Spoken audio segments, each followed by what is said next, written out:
அனைவருக்கும் வணக்கம். சேலம் அஸ்தம்பட்டியில் உள்ள பெண்கள் கிளை சிறையில் முதல்நிலை காவலராக பணியாற்றி வந்தவர்தான் எஸ். காயத்ரி மாலா, வயது 33. இவர் கோவையை சேர்ந்தவர். காயத்ரி மாலாவும் மதுரை மத்திய சிறையில் சப் ஜெயிலராக பணியாற்றி வரும் தமிழ்ச்செல்வன் என்பவரும் காதலித்து திருமணம் செய்து கொண்டுள்ளனர். தமிழ்ச்செல்வன், காயத்ரி மாலா இருவருமே ஏற்கனவே திருமணமாகி விவாகரத்து பெற்றவர்கள். கடந்த 2002ஆம் ஆண்டு 2ஆம் நிலை காவலராக வேலை சேர்ந்த காயத்ரி மாலா பதவி உயர்வு பெற்று கோவையில் இருந்து சேலத்திற்கு வந்தார். சேலத்தில் ஐயந்திரு மாளிகை ஹவுசிங் போர்டு குடியிருப்பில் காயத்ரி மாலா வசித்து வந்தார். கோவை வரதராஜபுரம் RVS நகரில் காயத்ரி மாலாவுக்கு சொந்த வீடும் உள்ளது. காயத்ரி மாலாவுக்கும் அவரது 2வது கணவரான தமிழ்ச்செல்வனுக்கும் பிறந்த 4 வயது மகளான லட்சுமி பிரபா கோவையில் பெற்றோரின் வீட்டில் இருப்பதால் வாரம் ஒருமுறை காயத்ரி மாலா கோவைக்கு சென்று தனது மகளையும் பார்த்து வருவது வழக்கம். அப்படிதான் ஒரு நாள் சனிக்கிழமை இரவு 7 மணிக்கு சேலம் புதிய பஸ் நிலையத்துக்கு வந்த காயத்ரி மாலா அங்கிருந்து கோவைக்கு பஸ்ஸில் புறப்பட்டு சென்றதாக கூறப்படுகிறது. ஆனால் அவர் கோவைக்கு செல்லவில்லை. திடீரென்று மாயமான அவருடைய செல்போன் இணைப்பும் துண்டிக்கப்பட்டு இருந்தது. இது குறித்து சேலம் பள்ளம்பட்டி போலீசில் புகாரும் செய்யப்பட்டது. போலீசாரும் வழக்கு பதிவு செய்து விசாரணை நடத்தியும் வந்தனர். இந்த நிலையில்தான் சங்ககிரி அருகே உள்ள ஆவரம்பாளையம் ஏரிக்கரையில் ரயில் பாதைக்கு சற்று தொலைவில் உள்ள ஒரு முட்புதரில் இருந்து துர்நாற்றம் வீசியது. காலை அந்த வழியாக சென்றவர்கள் அங்கு அழுகிய நிலையில் ஒரு பெண்ணின் பிணம் தலைக்குப்புற கிடப்பதை கண்டு அதிர்ச்சியும் அடைந்தனர். அந்த பெண் அணிந்திருந்த சுடிதார் விலகப்பட்டு சுடிதாரின் டாப்ஸும் கலட்டப்பட்ட நிலையில் அந்த பெண் அரை நிர்வாண கோலத்தில் கிடந்துள்ளார். மேலும் அந்த பெண்ணின் தலையில் சுமார் 25 கிலோ எடை கொண்ட பெரிய பாறாங்கல்லும் வைக்கப்பட்டிருந்தது. இது குறித்து சங்ககிரி போலீசாருக்கு தகவலும் தெரிவிக்கப்பட்டது. சங்ககிரி போலீசாரும் சம்பவ இடத்திற்கு சென்று விசாரணை நடத்தினார்கள். ஆனால் முகத்தில் பெரிய கல் வைக்கப்பட்டு முகம் சிதைக்கப்பட்டு இருந்ததால் பிணமாக கிடந்தவர் யார் என்று அடையாளம் உடனடியாக தெரியவில்லை. இதனால் போலீசார் தொடர்ந்து விசாரணை நடத்தி வந்தனர். விசாரணையின் முடிவில் இறந்து கிடந்தது மாயமான காயத்ரி மாலாவாக இருக்கலாமே என்ற சந்தேகமும் எழுந்தது. இது குறித்து காயத்ரி மாலாவின் பெற்றோருக்கும் கணவருக்கும் தகவல் தெரிவிக்கப்பட்டது. இதையடுத்து காயத்ரி மாலாவின் தந்தை, தம்பியின் மனைவி ஆகியோர் சம்பவ இடத்திற்கு விரைந்து வந்து பிணத்தை பார்த்து இறந்து கிடப்பது காயத்ரி மாலாதான் என்று அடையாளமும் காட்டினர். காயத்ரி மாலாவின் கணவரான தமிழ்ச்செல்வனும் சம்பவ இடத்திற்கு வந்து காயத்ரி மாலாவை அடையாளம் காட்டினார். பின்னர் காயத்ரி மாலாவின் பிணத்தை போலீசார் கைப்பற்றி பிரேத பரிசோதனை செய்வதற்காக சேலம் அரசு மருத்துவமனைக்கு அனுப்பி வைத்தனர். காயத்ரி மாலா கோவைக்கு சென்றபோது அவருடன் யாராவது சென்றார்களா? இது கற்பழித்து கொலையா?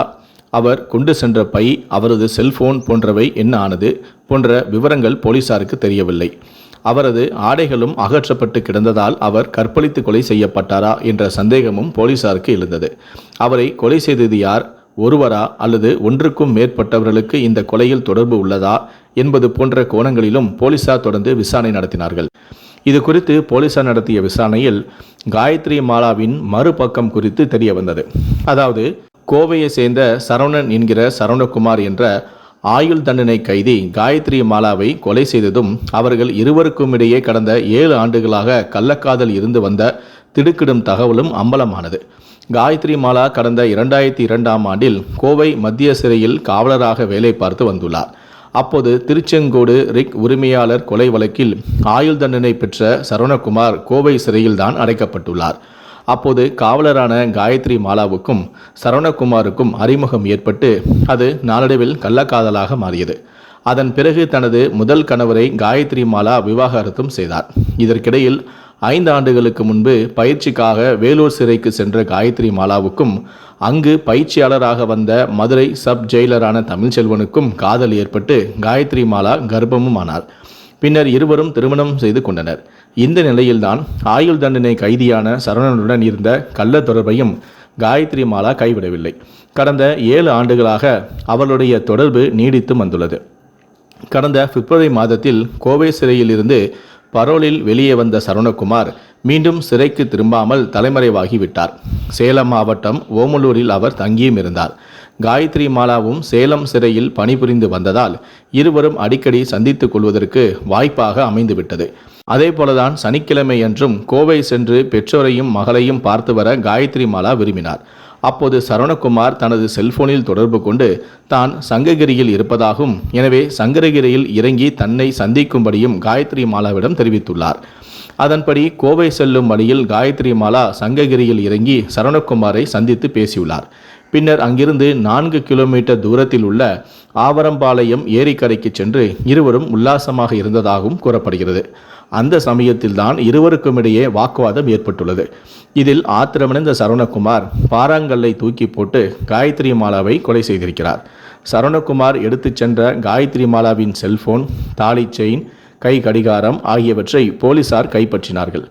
அந்த செல்போன் மூலம்தான் இந்த வழக்கில் போலீசார் துப்பு துலக்கி கொலையாளியை பிடித்தும் உள்ளனர். கொலையாளியான சரவணகுமார் போலீசில் கொடுத்த வாக்குமூலத்தில், என் பெயர் சரவணன் என்கிற சரவணகுமார், வயது 32, ஓமலூரை அடுத்த செங்கரடில் வசித்து வருகிறேன். எனக்கு திருமணமாகி வெள்ளையம்மாள் என்கிற மனைவி இருக்கிறார்.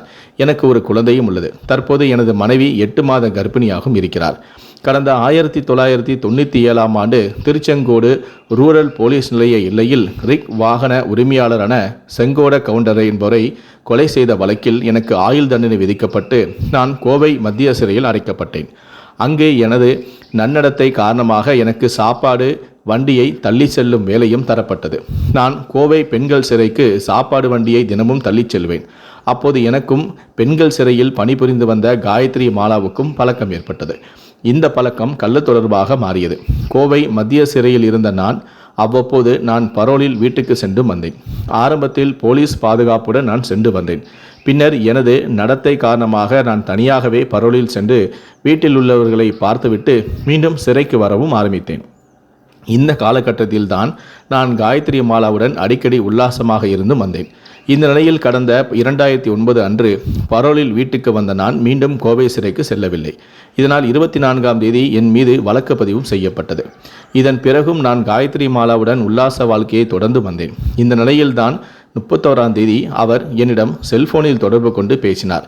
நான் கோவைக்கு செல்வதாக தனது கணவரிடம் கூறிவிட்டதாகவும், நீ சங்ககிரிக்கு வா என்றும் கூறினார். அதன்படி நானும் சங்ககிரி பஸ் நிலையத்திற்கு முன்னதாகவே சென்று காயத்ரி மாலா வருகைக்காக காத்திருந்தேன். பஸ்ஸில் அவர் வந்த நேரத்தில் நான் அவரிடம் 3 முறை தொடர்பு கொண்டும் பேசினேன். அதே போல அவரும் என்னிடம் 3 முறை தொடர்பு கொண்டு பேசினார்.